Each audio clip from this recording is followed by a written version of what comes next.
It's always difficult to be in a place like this. He may never see the light of day. I mean, these are extraordinarily serious felonies that he's been charged with. We knew this was coming. In November 2023, one of the biggest human trafficking cases in the entertainment industry was revealed as Diddy faced serious accusations from his ex, Cassie Ventura.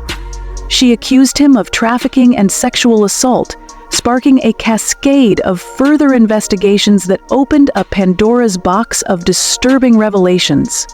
Since then, Diddy and his legal team have been working tirelessly to control the situation, but their efforts have been far from successful.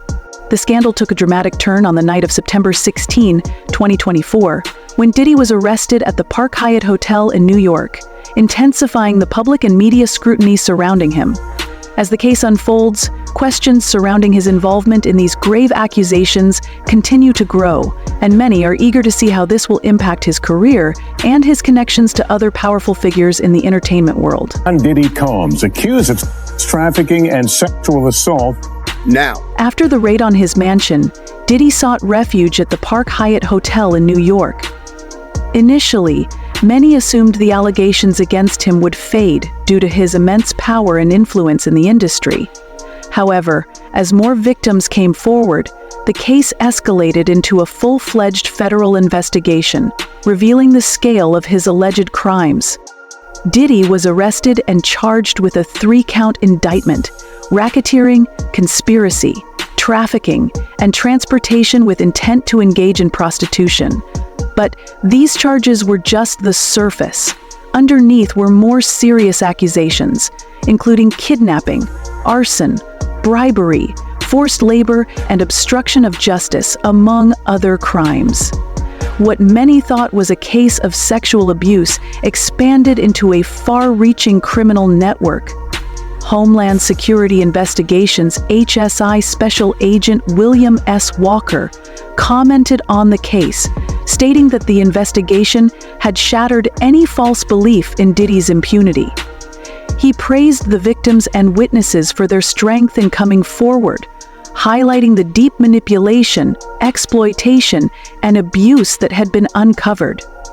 Though Diddy has yet to be officially convicted, the mounting evidence suggests that the legal case against him is becoming undeniable. This case began thanks to the courage of Cassie Ventura and Little Rod, whose lawsuits, despite the personal and professional threats they faced, opened the floodgates for other victims to step forward and share their stories. The growing number of victims stepping forward has sparked a wider conversation about the hidden, dark undercurrents of the entertainment industry. In an attempt to defend Diddy, his lawyer, Mark AGN, has worked tirelessly to secure an innocent verdict. However, his defense strategy has raised some eyebrows. One of AGN's primary arguments is that the government is targeting Diddy simply because he is a successful black man. According to AGN, the allegations against Diddy date back to 2008, spanning over 15 years of alleged crimes that he managed to evade until now. AGN asserts that as Diddy began building his empire and thriving in the business world, the government began searching for ways to take him down. He claims Diddy has paid his taxes, contributed to his community, and lived a law-abiding life. Unable to find fault in his business dealings, AGN argues that the government shifted its focus to Diddy's personal affairs, particularly his alleged misconduct. In a documentary aired by TMZ titled TMZ Presents The Downfall of Diddy, AGN reiterated the narrative that the case against Diddy is a politically motivated attack on a successful black man. He compares the situation to the public outcry that surrounded R. Kelly's case, where supporters of the singer claimed he was being unjustly targeted because of his success and race. However, much like R. Kelly, whose supporters once claimed innocence, the growing pile of evidence against Diddy is raising questions about the validity of these claims. Just as Kelly's supporters defended him until overwhelming proof led to his conviction, Diddy now faces a similar fate, with mounting allegations that threaten to unravel his career and legacy. As R. Kelly's supporters continued to defend him, insisting on his innocence and keeping his music alive on streaming platforms. A shocking revelation from his daughter added a new layer to the already damning case against him. In an emotional statement, she bravely stepped forward to accuse her father of sexual abuse throughout her childhood. This revelation, coming from someone so closely connected to the disgraced singer, shattered any lingering doubts about the severity of the allegations. The daughter's courage in speaking out further fueled the growing wave of outrage, adding weight to the accusations that had already tarnished Kelly's career and reputation. Her testimony has left many stunned, amplifying the seriousness of the charges against Kelly and reinforcing the idea that the abuse and manipulation he is accused of extend far beyond the numerous victims already identified in his case.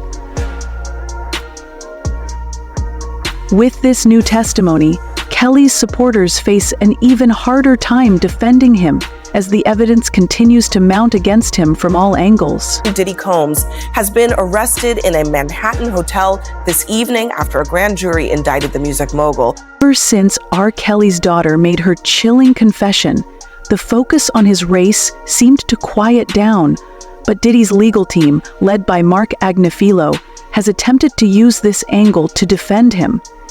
In a documentary aired by TMZ, Agnifilo argued that if Diddy weren't a high-profile celebrity, the government wouldn't be as involved in investigating him. He suggests that the scrutiny and investigation into Diddy's private life, specifically the claims regarding freak-offs, are the result of Diddy's fame, and not due to any legal wrongdoing. Agnifilo has also gone on the offensive, addressing the claims of sexual misconduct by asserting that all the encounters during the period in question were consensual. This defense strategy seeks to portray Diddy as a victim of a targeted attack, rather than someone guilty of the serious allegations brought against him. Agnifilo's attempt to frame the case as a form of government overreach is now part of a larger narrative many of Diddy's supporters are embracing, but whether it will hold up in court remains to be seen. You look at, say, R. Kelly, who's someone who is very much maligned and should be, given what he's been convicted of. Singer R. Kelly sentenced to 30 years behind bars after his conviction on racketeering and sex trafficking charges. The allegations against Diddy have grown increasingly disturbing, particularly as more victims come forward with similar claims. Cassie Ventura's lawsuit outlines a harrowing account of how she was manipulated into attending a yacht party under false pretenses. Diddy allegedly tricked her into thinking she was invited to perform at an event, only to later offer her ecstasy pills, which she felt she could not refuse. This led to a weekend of constant drug use, during which Diddy reportedly took advantage of her vulnerability, having sex with her when she was no longer in control of her senses. Cassie also described being coerced into participating in sexual acts involving male prostitutes, with Diddy recording these encounters. To further control her, he would show her the footage when she was sober, using it as a reminder of his dominance. One of the most concerning details is Cassie's claim that she needed an IV drip after the so-called freak-offs, a practice that is said to have involved intense drug use and sexual activity, leaving everyone involved needing medical attention to recuperate. Diddy's lawyer, Mark Agnifilo, has attempted to frame the case in a different light. He argues that the government is focusing too heavily on Diddy's private life and bedroom activities, suggesting that the focus on what Agnifilo refers to as freak-offs is an attempt to shame the rap mogul. He claims these encounters are being misrepresented, calling them threesomes in a modern context, and pushing the narrative that the government is overstepping by scrutinizing his personal life. Agnifilo further contends that the case against Diddy began solely because of his relationship with Cassie, which was allegedly built on infidelity, and the video showing Diddy reportedly beating Cassie remains an uncomfortable focal point in the growing controversy. She details an incident that she alleged happened in March of 2016 at a hotel in Los Angeles. Cell with other high-profile inmates, which offers him some level of separation from the general population. Still, the conditions in the Metropolitan Detention Center, MDC, have been described as harsh, with extreme temperatures and inadequate ventilation. Despite being housed in a section for notable prisoners, Diddy's attorney Mark Agnifilo has emphasized how difficult it has been for the mogul to adjust to the prison environment. Don't forget to like, subscribe, and share this video for further coverage. See you in the next one.